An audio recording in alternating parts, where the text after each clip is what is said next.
Добрый вечер, или уже, наверное, доброй ночи. Всех Good night. поприветствовать, I'd like to уважаемые welcome дамы и господа, all of you, ladies and уважаемые gentlemen, коллеги. dear colleagues, И хочу and I would еще раз like once поздравить again всех вас to с праздником congratulate you Великой on Победы. the great Поблагодарить victory наших holiday. I'd друзей, like to thank all зарубежных our партнеров, friends and которые international в эти дни были partners вместе с нами в that Москве have been на with us юбилейных during those торжествах, days чтобы to поклониться commemorate the поколению anniversary, победителей. to bend knee to the Мы чтим generation of всех, the кто внес victory. свой вклад We в honor общую everybody победу who над contributed to the нацизмом. А это common и victory наши over Nazism, союзники по including антигитлеровской our коалиции, anti-Hitler coalition и воины allies Китая, and и the warriors участники of China антифашистского and the сопротивления в participants of the Европе, anti-fascist бойцы resistance movement in народно-освободительных Europe, движений в the Африке, в Азиатско-Тихоокеанском fighters регионе, from the добровольцы People's из Liberation стран movements in Латинской Africa Америки. and С нашими APR друзьями and и Latin America, единомышленниками with our friends нас and объединяет like-minded общая память peoples. и We уважение к share the истории, same к подвигу memories and подлинных respect героев, paid которые for the сражались за feat of the свободу. true И, heroes конечно, who наша fought for the victory. ответственность за And будущее, definitely за построение более it's our справедливого responsibility for и future, for безопасного building a мира. better, safer and a Именно more вопросы, just от world. которых прямо зависит The стабильное, issues устойчивое that развитие всего determine the мирового stable сообщества. В and Евразии и в других sustainable регионах development мира of the global были в community, центре including состоявшихся Eurasia and other двусторонних и regions of многосторонних the встреч. world, Они, were конечно high on же, the agenda of the bilateral and проходили в multilateral особой, meetings that we have had. торжественной, They were held праздничной in a атмосфере, но при festive этом были environment, special исключительно environment, but насыщенными they и were quite содержательными, fruitful and meaningful, наполнены filled темами политической, with экономической и political and economic гуманитарной and повестки. humanitarian Подводя итоги, я issues. хотел бы Taking stock, это сейчас и and I сделать. really would like to do Скажу, this что за 4 now, дня с I 7 want to tell you по that 10 over мая those 4 у days нас from May 7th состоялись to May мероприятия 10th, официальных визитов we лидеров have трех had иностранных official государств: visits of 3 Китайской Народной leaders of Республики, international foreign Венесуэльской states, Боливарианской the People's Republic Республики of и China, Социалистической Venezuelan Республики Republic, Вьетнам. and the Кроме Socialist того, Republic of прошло Vietnam. 20 двусторонних We had встреч с главами 20 стран bilateral СНГ, meetings with heads Азии, of state Африки, from Ближнего CIS, Asia, Востока, Africa, Middle Европы и East, Europe, Латинской and Америки. Latin Всего же в America. торжествах приняли All in участие all, 27 глав 27 государств из heads of СНГ, Азии, state Африки, from Ближнего CIS, Востока, Asia, Africa, Европы, Middle East, Латинской Europe, Америки, and а Latin также около America 10 participated, as руководителей well as международных организаций. around 10 Еще heads of 6 стран international были organizations. представлены на 6 высоком more уровне. countries were represented Видим в at таком a широком high участии level. делегаций We believe that зарубежных this стран broad и representation of международных организаций international partners and вдохновляющее international свидетельство community подлинной and консолидации organizations вокруг is a непроходящих testimony, идей и inspiring ценностей testimony of нашей общей consolidation великой around победы. the eternal Признательны руководителям ideals of 13 our государств, common great которые направили victory. для участия We are на параде grateful на to the Красной leaders of площади 13 подразделения countries национальных who вооруженных сил. sent their Их марш troops плечом and к armed плечу с forces нашими divisions парадными to расчетами participate in the parade. They наполнил общий marched праздник alongside особой our энергетикой, духом troops, which боевого filled братства, this закаленного в годы common двусторонних войн. holiday of ours Рад был лично with the поблагодарить spirit of военачальников combat Корейской народной brotherhood армии, in arms. передать And I самые was теплые слова glad солдатам to и thank the командирам подразделений commanders of the спецназа Korean Корейской People's Army and Народно-Демократической give my best Республики, regards to которые вместе с the нашими special бойцами troops профессионально, хочу это of the подчеркнуть, Korean добросовестно выполнили задачи Democratic при Republic of освобождении Korea пограничных районов troops Курской области who от формирования Киевского режима. helped us in good faith to liberate the border areas of the Kursk region from the occupation of the Kyiv regime. They demonstrated courage and heroism, and they were highly professional, showing a great deal of mastery and preparedness. And definitely it was a privilege for all the leaders to welcome the main heroes of the victory, I mean the veterans of the Second World War from Russia, Israel, Armenia, Mongolia. I'd like to note that despite the threats and blackmails and handicaps and hindrances, including blocking airways, some of the leaders of European countries have arrived from Serbia, Slovakia, Bosnia and Herzegovina, and others. We know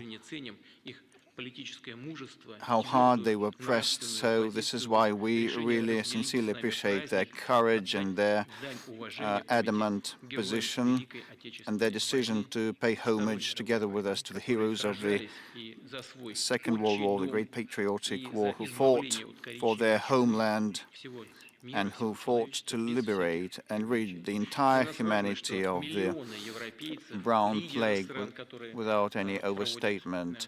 Millions of Europeans and the leaders of countries that pursue sovereign policies remember that. That instills optimism and hope that sooner or later, including building upon the lessons of history and the sentiment of their peoples, we will start moving towards restoring constructive relations with these countries of Europe, including those who today still stick to the anti-Russian rhetoric and blatantly aggressive action against us, and they have been trying, we have seen that in these days, they've tried to speak in a loutish manner with us, using the language of ultimatums.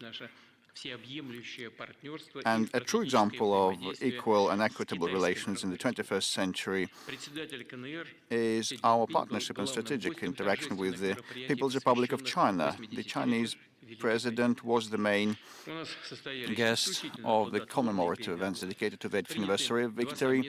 We have had exclusively fruitful talks, and we have adopted 2 statements on the level of heads of state, and we have inked interagency and intergovernmental agreements on energy, trade, finance, science, and many other domains. As I have said, we have decided that my reciprocal visit will take place in September to mark the 80th anniversary of victory over the militaries of Japan. It's quite symbolic and natural that the main commemorative events dedicated to the 80th anniversary since the end of the World War will be held in Moscow and Beijing, the capitals of the countries whose peoples went through trials and tribulations and paid the highest price in the name of our common victory. Dear colleagues, I think that it's obvious for everybody that over the talks in Moscow and the meetings in Moscow, we also touched upon the Ukrainian conflict settlement, and we are thankful to all our guests, our friends, for the attention they have been paying to this conflict and for the efforts pursued and exerted by them to finalize this conflict. So I believe in this respect to stop on these topics separately. In this respect, I'd like to say that it's well known that Russia previously set forth initiatives to cease fire, but those initiatives were sabotaged by the Ukrainian side. So, for example, the Kyiv regime blatantly violated the 30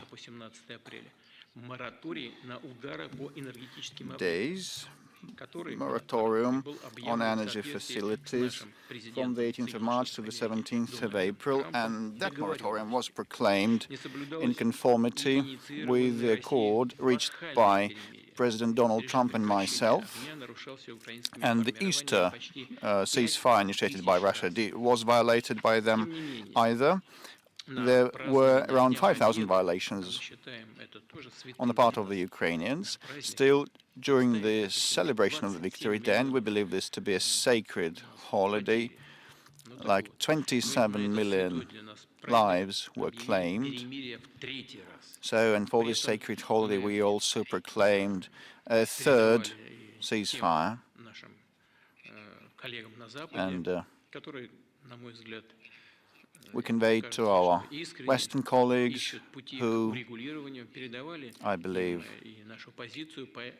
are in sincere search of ways to settle that. So we conveyed our position to them on the Ukrainian ceasefire on the victory day, that we did not rule out an extension of the timeline of the ceasefire, having analyzed what would happen during these several days and upon judging by the response and the reaction of the Kyiv regime. So, what are we observing? What the outcomes are? The Kyiv authorities, as you can see by yourselves, did not respond in any way to our proposal to cease the fire. Moreover, after we put forward our proposal, and that happened on the 5th of May this year, the Kyiv authorities, in the night from 6th into 7th, perpetrated massive attacks with 524 UAVs and some of the missiles, Western-made missiles, and also around 45 unmanned vessels in the Black Sea were applied. Over those 3 days of the ceasefire that we proclaimed, 8th, 9th and 10th, things that you saw accounts of in the media happened, and that was clear from your reports also. 5 targeted, purposeful attempts to attack the state border of the Russian Federation in the Kursk region and in the juncture with the Belgorod region, segments of the border on the days of the ceasefire that we proclaimed. Moreover, in other segments, 36 attacks were perpetrated. All those attacks, including attempts to enter the soil of Russia in the Kursk and Belgorod regions, were repelled. Moreover, our military professionals believe that they had no military significance, and they were based on political grounds only, and the casualties of the adversary were huge. As a result, as I have said, the Kyiv authorities not only turned down our ceasefire proposal, but also tried to intimidate the leaders of the countries that planned to attend the festive events in Moscow. You know, dear colleagues, when I met with colleagues in Moscow, it dawned on me, it occurred to me, I'll share this thought with me. Well, I just figured, whom were they trying to intimidate? To mark and commemorate the victory over Nazi Germany. The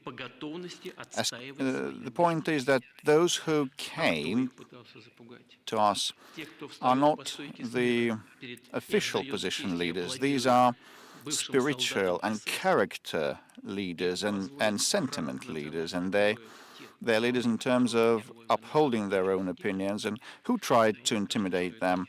Who would snap the salute to the former SS soldiers and make national heroes out of those who were the Nazi collaborators in the Second World War times? Well, I think this is an attempt with undue means, unfit means, and those who try to commit that are not up to the mark to their efforts. I repeat, on several occasions, on many occasions, we proposed to cease fire and never declined to dialogue with the Ukrainian party. Let me also remind you that it wasn't us who suspended or stopped talks in 2022. It was the Ukrainian side. And in this respect, against all odds, we proposed to the Kyiv authorities to resume the talks they stopped and terminated in April 2022. I'm referring to direct talks without any preconditions, and we propose to start immediately on next Thursday, on the 15th of May, in Istanbul, the venue that held them before. Well, it is well known that the Turkish colleagues proposed their services to organize such talks, and President Erdogan did a lot to organize those talks in the past. As a result of those talks back then,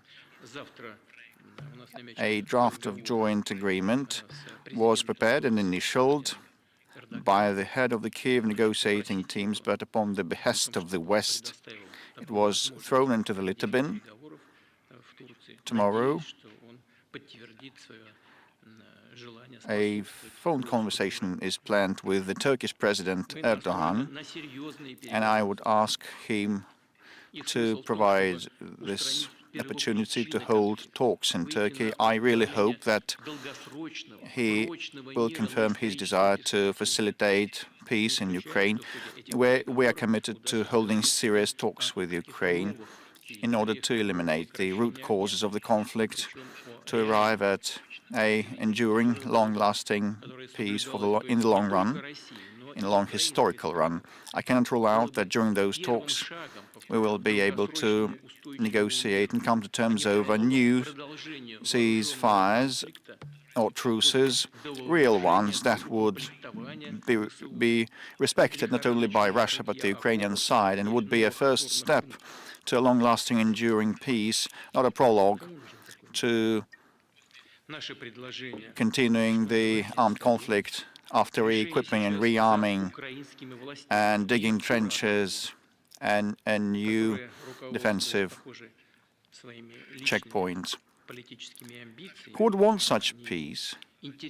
So our proposal is on the table. So now it's up to the Ukrainian authorities and their mentors and their supervisors to decide, and those are guided by their personal political ambitions, not the interests of their peoples. It seems they want to continue warfare against Russia with the hands of the Ukrainian Nazis. I repeat, Russia is ready for talks without any precondition. The hostilities are now ongoing. A war is waged, and we propose that the talks should be reinstated, the talks that were not stopped by us. Those who are peace seekers cannot but support that. And I'd like once again to express our gratitude for the mediation and brokerage to peacefully resolve the Ukrainian crisis by our international partners like China, Brazil, the countries of Africa and the Middle East, and of late, the new administration of the United States of America. In closing, I would once again like to thank everybody who shared those festive events with us dedicated to the 80th anniversary of victory over Nazism. The spirit of solidarity and accord that united us in Moscow during these days will help us build fruitful cooperation and partnerships for the sake of progress, security and peace. And seizing this opportunity, I'd also like to note the huge part played by the media, leading international outlets and TV channels and press members who covered the many hours of these meetings and events, and they did their utmost so that people worldwide could feel the unique atmosphere of these festive days. And I also thank you for this encounter, quite a late one, and everybody is tired, definitely. Thank you very much for your kind attention. And actually, it is so late, it's around 2:00 a.m. Moscow time, so I let you go and rest. Thank you very much for your kind attention. Goodbye.